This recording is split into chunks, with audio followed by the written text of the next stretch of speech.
coffee just... Why does everything explode in my hands? Specifically food and... Nope, don't. All right.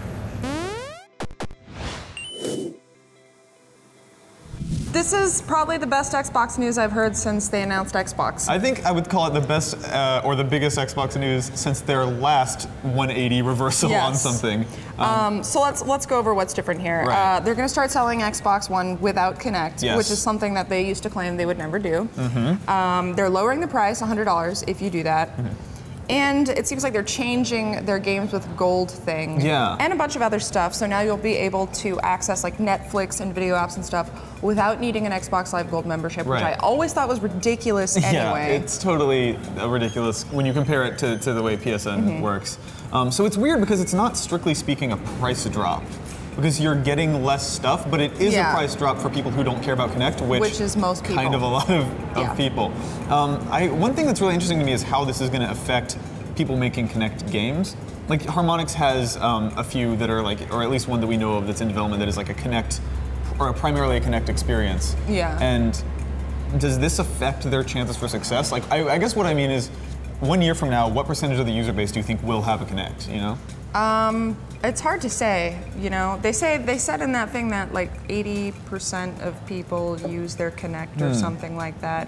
Which I mean, it's there. When 100% of people have Kinect and 20% of people don't even bother to plug it in and just leave it in the box. I haven't plugged mine in. Yeah, mine either. Yeah, exactly. I would imagine when they say that, most of those people are using it for the voice commands, just because it's like there and it's easy to do. And like, what games are there for Kinect on Xbox One? That's what I'm saying. Like, they have not brought out that many Kinect-based games for Xbox One, so I feel like in the future it could hurt Kinect-based games, but I also feel like even the people who own a Kinect now aren't necessarily going to be playing those types of games anyway. They might just like buy it, you know, for the voice commands or something. I think this is kind of incontrovertibly the right move for them to make in the position they're in. Yeah, I do think it'll help them sell more units, but I also think that they are going to get fewer people signing up for Xbox Live Gold, which is not a cheap thing, you know. It's what, like $8 a month now? If you buy a year, it's like 60 bucks.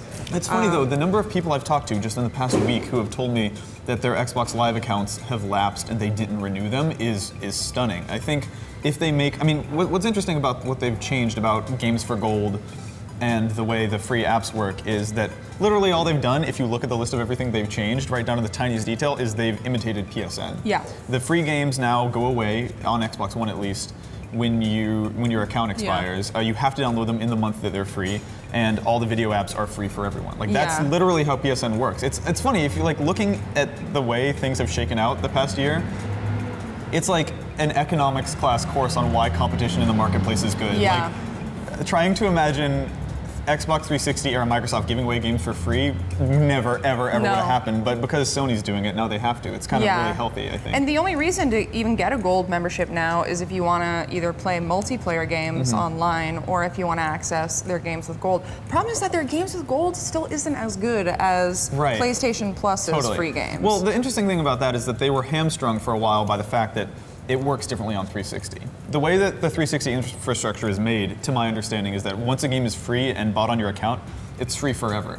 So Phil Spencer kind of came out and said a couple times that the reason the quality of the games isn't there on the 360 is because they're giving away these games for free permanently with no way to pull them back. Hopefully in the future they will start to get to PSN levels of game quality, of like newer, more interesting stuff. Like when they gave out Tomb Raider a couple months ago, that was still a pretty important big game. I want to see more stuff like that. I feel like the games that they have now and games with gold, I mean the ones that they announced, Max Curse of the Brotherhood, that's going to be coming out like right around the time that that is going to be made free. And they're giving away Dark Souls 1. Yeah, Dark Souls 1, but they've had that on PlayStation Plus before. Like that's how I downloaded it. The games that they have on there are just, they're usually a little bit older and not quite as interesting as PlayStation Plus is. But I also, I think this is a good thing and a bad thing for the company. I feel like it shows that they are listening to customer feedback, especially after the whole DRM thing. Like, that's really important. But it also even further pushes them into this territory where they've backpedaled on almost everything that they've said. Exactly. Like, I wonder if it's too late also. Like, that's kind of the question that I think people will be asking is like, you've seen people on the internet demanding a Kinect-free SKU for the Xbox One literally since the day the Xbox One came out, probably earlier. Like, it just seems like the PS4 is in such an incontrovertible lead that is this enough? Is this gonna? I mean, I want to actually hear from commenters and stuff. Like, is this enough to get you to buy an Xbox One? I mean, it's still just like in the first year of the console's decade-long life cycle. So I feel like there's going to be a much longer tail than you know. I think it's more important to sell more units over time than it is to sell more upfront. I was reading something on Twitter today from a developer who was talking about. Who had developed for Microsoft and was saying that apparently a third of the Xbox One's horsepower is devoted and like locked to Kinect. So when you take away Kinect, this is what he was talking about on Twitter. He was like, does that mean that that horsepower is going to be opened up, or will it always be reserved for Kinect even if you're not using one? I mean, that's a great question. They spoke for forever like Kinect was something that was intrinsically part of the console UI. Like they said that they couldn't let you unplug it until they let you unplug it, and then they said they couldn't sell it without it because it was essential until they are now selling it without it. Yeah. So they're basically making themselves seem like liars. Yeah, I guess. But it's also it puts, I think, the industry in a really comfortable place of there are now two $399 systems that have very similar, like, there's parity now almost. Yeah. The PS4 still has more games to play right now, I think. But and it's slightly more powerful than the Xbox One. But there's finally at least some semblance of symmetry. I think my only question is, why did they not announce this at E3 and start selling it the day of E3? Yeah, like, I think, I mean, I think they're doing this for the greater population, which isn't necessarily going to be watching E3 and keeping up on the news for that. I feel like they're probably doing this now because they have to do it soon, because they're just like, the Xbox division is just tanky, you know, they just haven't sold enough units. It's kind of like and the sooner they do this, the better. Yeah, like the Pokemon announcement right at Nintendo's shareholders meeting when they announced their $450 million loss. It feels like that to me. It feels like we don't have time to wait and carefully do this. We need to act immediately. And the fact that this is coming out on June 9th, the day before E3 starts, makes me think that maybe they're going to be making some other announcements at E3 that tie in with this. I mean, that's the exciting thing for me, is that a price drop is no longer part of their E3 lineup, so they have to have something at their press conference that's at least a little bit interesting. Yeah.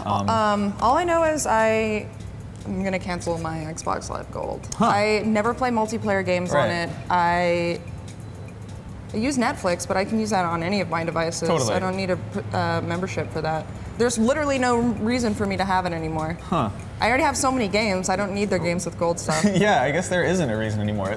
At the same time, though, I still think it was the right move to make all those video services free on Xbox, because literally every other device we own in our lives can use those at this point, and it's really silly that it can't. I got, like, my 3DS downloaded Hulu Plus for me for no reason the other day. I'm not going to watch Hulu Plus. You might want this. Yeah, not on my 3DS though, but thanks, I guess, Nintendo. Whatever. It's an interesting time. The beginning of an interesting month for video games. That it is.